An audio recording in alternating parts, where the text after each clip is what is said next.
आप देख रहे हैं विशेष और मैं हूं Rahul Kanwal. Dawood Ibrahim most wanted underworld सरगना, जिसे धर दबोचने के लिए भारत की सुरक्षा और खुफिया एजेंसियां दिन रात एक किए हैं। वही दाऊद 2 साल पहले सरेंडर करने को तैयार हो गया था, लेकिन तब की मनमोहन सरकार हिचक गई और दाऊद इब्राहिम हाथ आते आते रह गया। आखिर क्यों? क्या डॉन से डर गई कांग्रेस?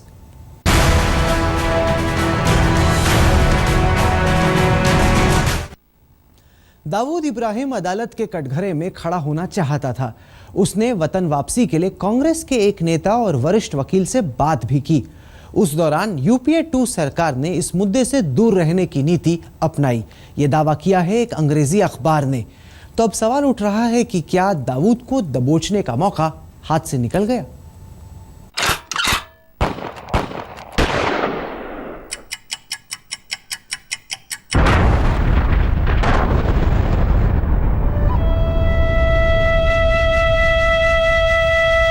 दाऊद इब्राहिम दाऊद को लाकर ही रहेंगे।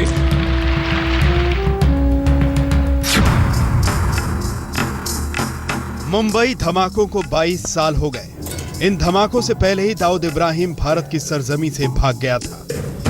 भगोड़ा पाकिस्तान में बैठा है, लेकिन चर्चाओं में हमेशा रहता है।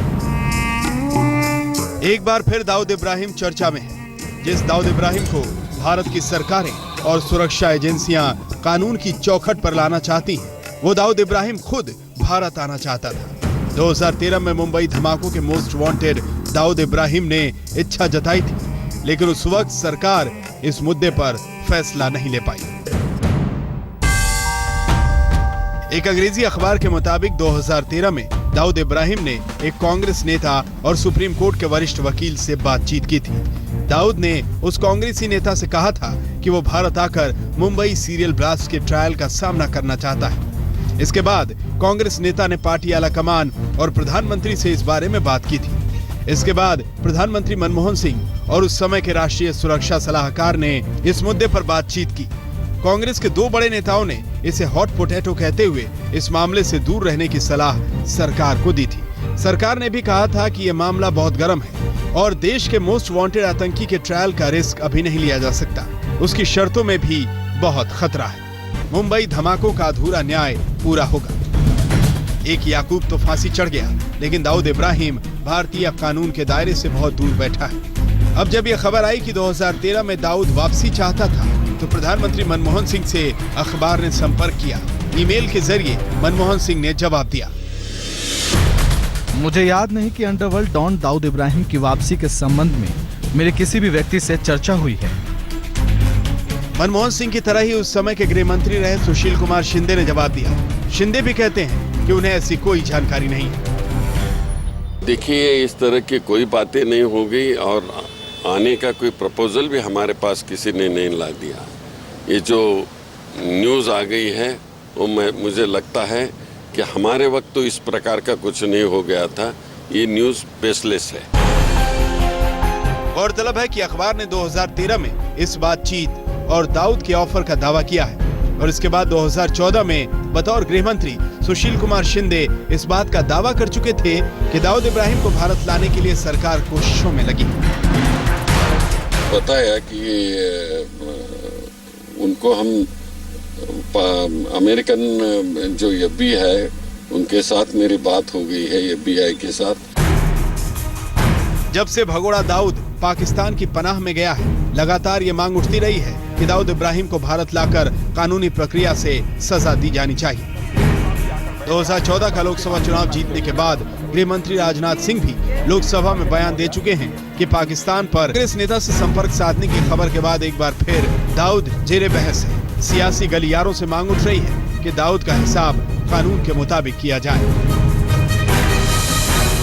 देखिए, दाऊद एक कोई बहुत बड़ा गुनहगार है ऐसा मैं मानता नहीं। टेररिस्ट है, आतंकवादी है, अंडरवर्ल्ड का एक गुनहगार है जो मुंबई से भाग के दुबई से पाकिस्तान चला गया। अब उनके ऊपर कुछ आरोप है, तो अगर आप में हिम्मत है तो पाकिस्तान के सामने झोली क्यों फैला रहे हो? हिम्मत है आप में तो देखिए, पॉलिटिकल विल पावर आप में है तो पाकिस्तान के ऊपर ऐसा दबाव बनाइए आप कि पाकिस्तान अपने आप उसको पकड़ के आपके हवाले कर देगा। या अगर ज़्यादा हिम्मत है, लादेन को जिस तरह से घुसकर पाकिस्तान में अमेरिका ने धर दबोचा, खत्म किया, वो हिम्मत दिखाई।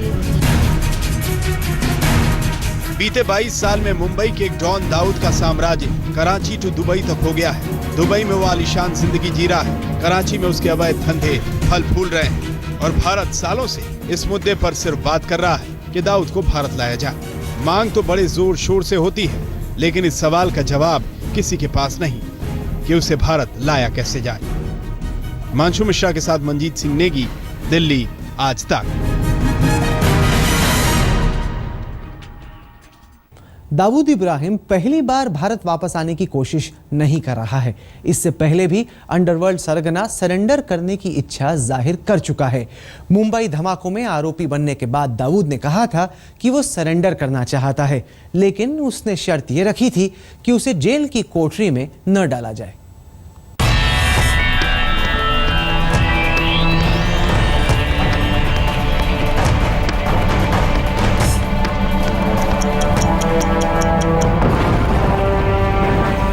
जब जब 1993 के मुंबई बम धमाके का जिक्र आता है, हर हिंदुस्तानी के दिल से बस एक ही आवाज निकलती है, कहां है दाऊद इब्राहिम?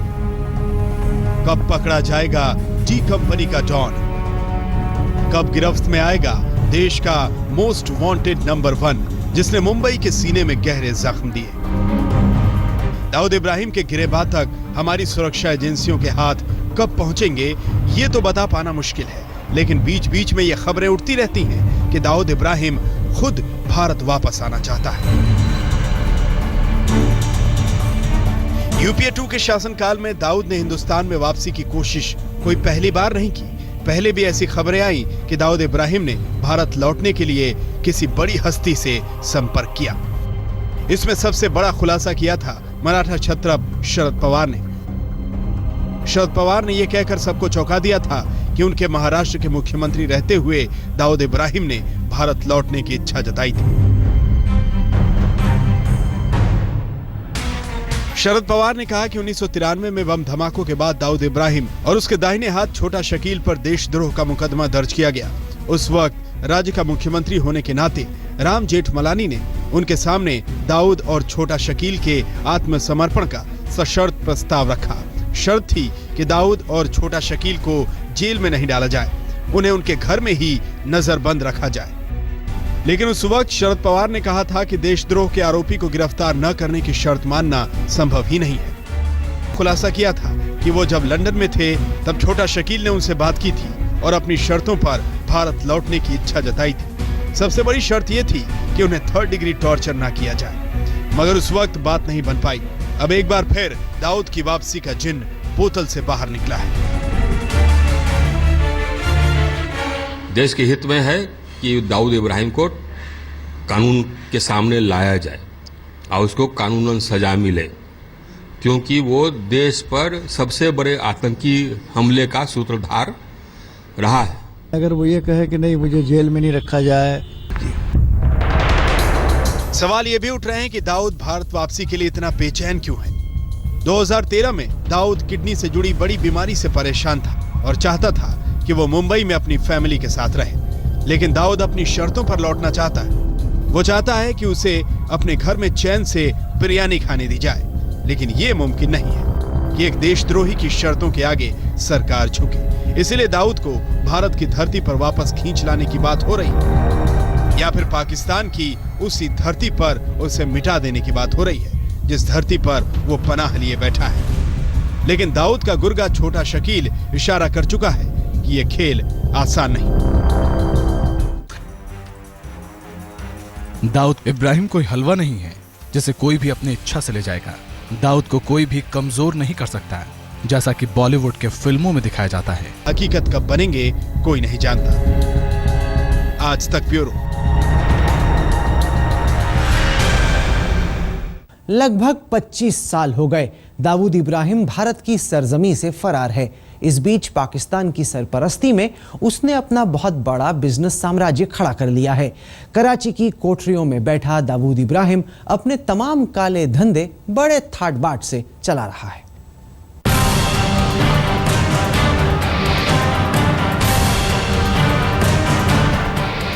दाऊद देश में ना होकर भी हर वक्त देश की जनता के बीच, उसके निजाम के बीच बना रहता है। हर जुबान पर दाऊद का जिक्र होता है, उस दाऊद का जिसे 1/4 सदी से किसी ने देखा भी नहीं। बस यही चंद तस्वीरें हैं जिसमें दाऊद नजर आता है। तब दाऊद ऐसा दिखता था। अब तक लगभग 60 साल की उम्र तक आ चुका दाऊद न जाने कैसा दिखता होगा। उसकी तो कोई तस्वीर भी नहीं है, लेकिन उस जगह की तस्वीरें आई हैं जहां दाऊद रहता है। यह है Karachi development scheme area. Dawood का पाकिस्तान में यही ठिकाना है। उसका काला कारोबार दुबई तक फैला है और उसका नेटवर्क कई देशों में। दाऊद के 3 लेफ्टिनेंट हैं, छोटा भाई अनीस इब्राहिम, दाहिना हाथ छोटा शकील और बायां हाथ टाइगर मेमन। दाऊद का मुख्य धंधा फिरौती, नशीली दवाओं की तस्करी, सुपारी लेकर हत्या, मैच फिक्सिंग और रियल एस्टेट का है। सिर्फ मैच फिक्सिंग में ही करीब 10,000 करोड़ रुपए लगे हैं। यहाँ अनीस दाऊद का नंबर 2 माना जाता है। वहीं छोटा शकील सुपारी किलिंग का काम देखता है, जबकि टाइगर मेमन रियल एस्टेट का काम। भारत की तमाम सुरक्षा एजेंसियों को जो नए सबूत मिले हैं, उसके मुताबिक दाऊद का कारोबार अब 1 लाख करोड़ के आसपास पहुंच चुका है। दाऊद ने 8 अलग अलग देशों में पिछले 20 सालों में अरबों की संपत्ति खरीदी है। पड़ोसी मुल्क में बैठा दाऊद अपना धंधा ठाट बाट से चला रहा है। भारत सरकार कोशिश में लगी है कि किसी तरह पाकिस्तान से दाऊद को सौंपने की बात की जाए। राजनाथ सिंह संसद में बयान दे चुके हैं कि भारत के पास पुख्ता जानकारी है, लेकिन पाकिस्तान इस बात से हमेशा इनकार करता रहा है कि दाऊद उसके देश में पनाह लिए हुए है। Not in Pakistan. He does. He is not in Pakistan. So, has India ever requested the extradition of Dawood Ibrahim? Not to my knowledge. सच क्या है ये सब जानते हैं। पाकिस्तान ने दाऊद को महफूज ठिकानों पर छिपा रखा है। कराची के इस बंगले की कोठरियों से दाऊद का कारोबार दुनिया में चलता है। डॉन के पीछे भारत की सुरक्षा एजेंसियां लगी हैं, लेकिन इस डॉन को पकड़ा जाएगा या मार गिराया जाएगा, कहा नहीं जा सकता। आरिफ चंद्रा, मुंबई, आज तक। ब्रेक के बाद दिखाएंगे कि क्या लादेन की तर्ज पर दाऊद का भी शूटआउट मुमकिन है। आप देखते रहिए विशेष। खुफिया एजेंसियां दाऊद पर निगाहें बनाए हुए हैं। सरकार जानती है कि दाऊद कराची में है, लेकिन पाकिस्तान इस बात से हमेशा इनकार करता रहा है। ऐसे में यह कहा जा रहा है कि दाऊद को कराची में ही गोली मार दी जाए, लेकिन यह ऑपरेशन बेइंतहा पेचीदा और मुश्किल होगा।